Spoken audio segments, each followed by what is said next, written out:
अस्सलाम वालेकुम नाज़रीन, मेरा नाम अली हैदर है और आपका शुक्रगुजार हूँ कि आपने मेरी ये वीडियो देखने के लिए वक्त निकाला। आज मेरे पास बहुत कमाल की खबर है। ख़ास तौर पे मैं आपसे ये बार बार रिक्वेस्ट करता हूँ कि गज़ा के मामले पे अगर आपको ऑथेंटिक न्यूज़ चाहिए, सिवाय सिर्फ इस चीज़ के कि आज इतने यहूदी मारे गए उतने यहूदी मारे गए, जो एक झूठ बोला जाता है हर जगह बार बार, आप लोगों को पास ये हक रखते हैं आपके आपको ऑथेंटिक न्यूज़ मिले, तो इंशाल्लाह इस प्लेटफॉर्म से आपको वो न्यूज़ ऑथेंटिक मिलती रहेगी। नाज़रीन, सबसे पहली और अहम खबर ये है कि मैंने आपको इससे पिछली वीडियो में बताया है कि किसी भी वक्त इसराइल लबनान पर हमला कर सकता है। लबनान इसराइल पर हमला कर चुका हुआ है। इसराइल का जो हमला है वो जवाबी हमला होगा। लबनान ने बहुत सख्त हमला किया है। लबनान इस वक्त जो है किबुट्स किलादी और हौरिश ये इलाके हैं जो कि इस वक्त इसराइल की तबाहकुन सूरत हाल का मंजर पेश कर रहे हैं। नाज़रीन, इससे पहले किरियात शमोन का इलाका, वो ये तमाम शुमाली इलाके हैं जो कि इस वक्त आग की लपेट में है। नाज़रीन, ये बहुत बड़ी खबर है क्योंकि इस वक्त इसराइल आधे से ज़्यादा जल रहा है। जब मैं आपको ये बात बता रहा हूँ उसकी वजह यह है कि ये जंगलात का इलाका है। इसराइल ने, लबनान ने क्या किया, बजाय इसके कि बराह रास्त उन जगहों को निशाना बनाया जाए जो बिल्कुल इसराइल के अंदर हैं, इसने ये किया, इसने उन जंगलों पर मिसाइल फेंके, रॉकेट फेंके, उससे जंगलों में आग लग गई। अब एक रॉकेट जो है नाज़रीन, वो ज़्यादा से ज़्यादा एक बिल्डिंग को तबाह कर सकता था। ये जो आग लगी है नाज़रीन, इस आग ने आधे इसराइल को और जो शुमाली इलाका है इसराइल का, उस पूरे के पूरे को अपनी लपेट में ले लिया। बड़ी चालाकी का काम किया और अब इसराइल का जो एयर डिफेंस सिस्टम है वो नाकाम हो गया है। हिजबुल्लाह के जो मिसाइल्स हैं वो बराह रास्त गिरते हैं आके डीप इनसाइड इसराइल। ये एक बहुत अहम डेवलपमेंट है दोस्तों। एक तो मैं आपको ये बताऊं, दूसरा, इसराइल ने 50,000 मजीद फौजी अपने मैदान में उतार दिए हैं। ये 50,000 मजीद रिजर्व फौजी हैं जो कि इसराइल ने मैदान में उतारे हैं। इसके साथ साथ बड़ी जंग, नेटो ने 3 लाख फौजी और अमेरिका ने अपने मिसाइल जहां जहां नस्ब हैं उनको एक्टिवेट कर दिया है यूरोप के उन हिस्सों में। मैं उसकी एक एग्जांपल आपको दे देता हूं नाज़रीन, मेरे सामने, बल्कि आपके सामने अभी थोड़ी देर में एक नक्शा आ जाएगा। वो नक्शा आप जरा गौर से देख लीजिए दोस्तों। नेटो ने 3 लाख यूएस ट्रूप्स जो है वो फ्रंट लाइन में बिल्कुल यूक्रेन के बॉर्डर के आसपास भेजने की तैयारी कर ली है। और अगर इन्होंने रूस के साथ एंगेज हुए तो बहुत बड़ी लड़ाई होगी। रूस पहले धमकी दे चुका है कि अगर यूक्रेन जो असलहा इस्तेमाल कर रहा है, आपको पता ना रूस और यूक्रेन जंग कर रहे हैं आपस में, यूक्रेन जो असलहा इस्तेमाल कर रहा है, अगर हमें पता चला कि वो अमरीकी साख्ता असलहा है तो अमरीका को बड़े संगीन नताइज भुगतना पड़ेंगे। अब क्या हुआ है, अब तो बाकायदा तौर पर नेटो प्लान कर रहा है और यहाँ पे एक ट्विटर सारिफ हैं जो कि जंग के हवाले से खबरें देते रहते हैं। वो लिखते हैं, the US is slowly setting up its infrastructure of war in Europe with Russia in which China is likely to get involve. अच्छा, इसमें चीन भी इन्वॉल्व होगा। अब आपके सामने ये एक नक्शा आ चुका है दोस्तों। इस नक्शे को जरा गौर से देखिए, इस तस्वीर को गौर से देखिए। नेटो कंट्रीज जो है वो कंट्रीज हैं जो कि हल्के नीले रंग में, आपको ये ग्रे कलर में नजर आएंगे। ये वो मकामात हैं जहां पे अमेरिका मौजूद है। अब आप ये देख लीजिए, जहां पे आपको बंदे खड़े हुए नजर आ रहे हैं, यहां पे अमेरिकन प्रेजेंस मौजूद है। इसमें नीदरलैंड है, इटली है, नॉर्वे है, टर्की है, ग्रीस, ये तमाम एरियाज रूस के आसपास हैं। और ये वो एरियाज हैं जहां पे अमेरिका अपनी फ्रंट लाइन पोजीशन ले चुका है, अपने फौजी वहां पर भेज चुका है, असलहा वहां पे भेजने की तैयारी कर रहा है।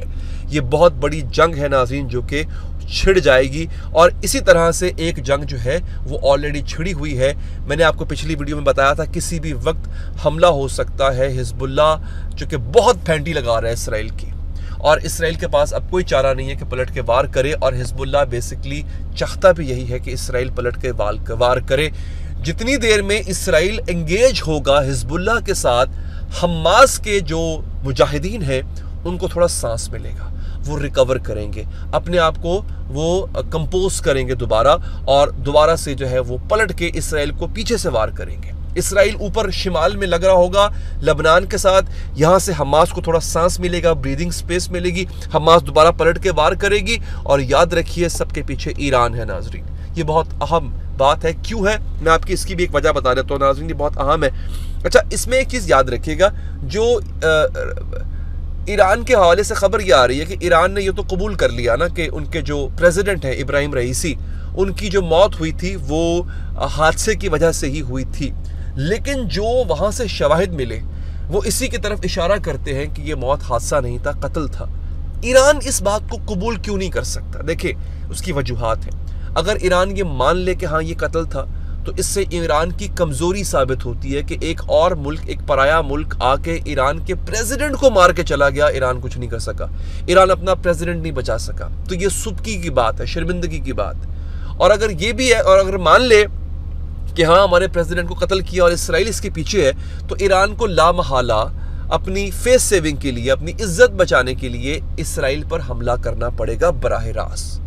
जो भी कह लें, ईरान बहुत कमाल का मुल्क होगा, कमाल के असलहा भी उसके पास होगा, उसके पीछे चाइना भी है, रूस भी है, लेकिन ईरान अभी इस पोजीशन में नहीं है कि वो बराह रास्त इसराइल पर हमला कर सके। लिहाजा ईरान को ये तो पता था कि उनके प्रेसिडेंट के कत्ल के पीछे इसराइल का हाथ है, उन्होंने पब्लिकली कबूल नहीं किया, लेकिन अब उन्होंने लबनान, अब देखें ना, हमास के साथ जंग और गजा पे बमबारी तो पिछले 8 महीनों से चल रही है। लबनान तब एंगेज क्यों नहीं हुआ? हिजबुल्लाह तब शामिल क्यों नहीं हुई बड़े पैमाने पर? अब जाके शामिल क्यों हुई है?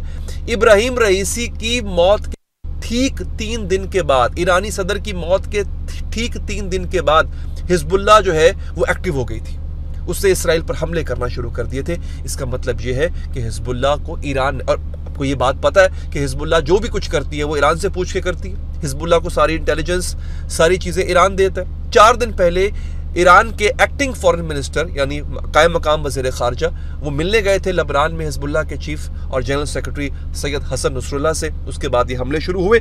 दोस्तों, अब ये सूरत हाल है इस वक्त, और अल्लाह भला करे। हाँ, इस वक्त हो क्या रहा है?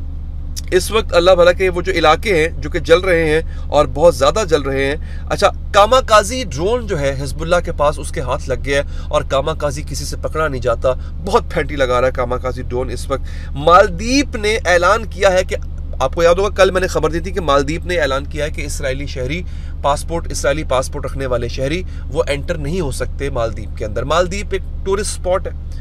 अब मालदीव के सदर ने यह भी ऐलान कर दिया है कि जितने भी इसराइली यहाँ पर हैं वो 12 घंटों में निकल जाए, मगर अदरवाइज वो गिरफ्तार कर लिए जाएंगे। अब ये भी बहुत बड़ी और कमाल की खबर है नाज़रीन, एक बड़ी खबर है।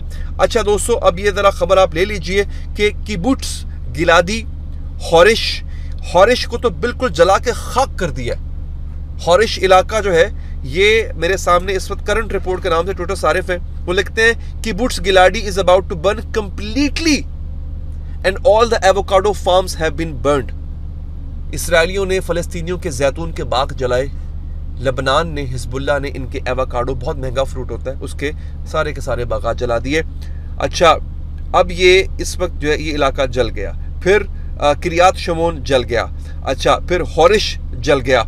ये इस वक्त सूरत हाल है दोस्तों। और इसराइल जो है, मुझे किसी ने कमेंट में कहा था कि इसराइल तो अभी भी फ़लस्तीनियों को मार रहा है, आप कैसे कर रहे हैं कि इसराइल जंग हार रहा है? एक काम कीजिएगा, गूगल कीजिए और जाके खुद इसराइली मीडिया और इसराइली अखबार है हैरेट्स, उसकी रिपोर्ट पढ़िए। वो खुद मान चुके हैं कि इसराइल को बहुत फैंटी पड़ रही है। अपना ख्याल रखिए नाजरीन, अल्लाह ने के बाद।